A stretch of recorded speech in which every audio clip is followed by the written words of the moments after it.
जतच्या 65 गावांच्या पाण्याचा प्रश्न येत्या डिसेंबरपर्यंत सुटेल. पालकमंत्री चंद्रकांत पाटील. सांगलीच्या जत तालुक्यातल्या 65 गावांचा पाण्याचा प्रश्न येत्या डिसेंबरपर्यंत सुटेल अशी ग्वाही पालकमंत्री चंद्रकांत पाटलांनी दिली आहे. सांगली जिल्हा परिषदेच्या निवडणुकीच्या निमित्ताने संख तालुक्यातील पार पडलेल्या जाहीर सभेमध्ये ते बोलत होते.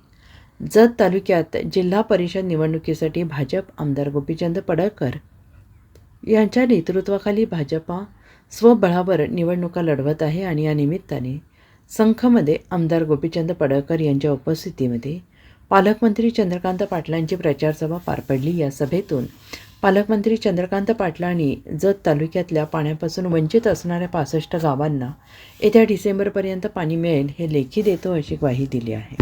भारतीय जनता पार्टीचे जत तालुक्यातले 9च्या 9 उमेदवार होते.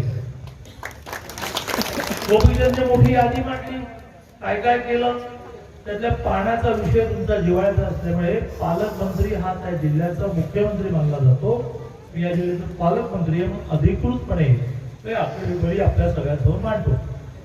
म्हैसाळ विस्तारित जत उपसा सिंचन नावच जत आहे, नावच जत.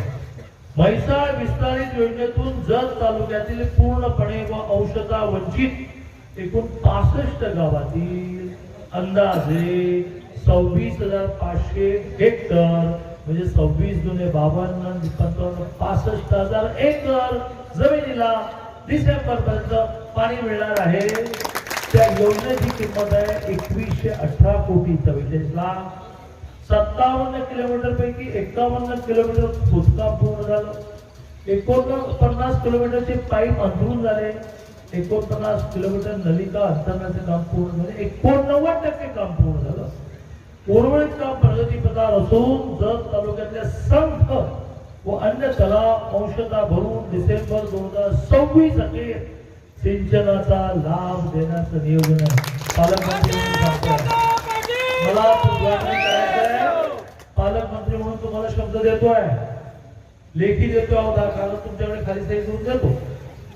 टेंबू विस्तार सिंचन योजना याचाही लाभ जत तालुक्यातल्या 4 गावाला आहे. सातारा, सांगली व सोलापूर जिल्ह्यातील अनेक मूळ गावे टेंबू उपसा सिंचनाच्या लाभापासून पूर्णपणे किंवा bureau report SBN Marathi Jat.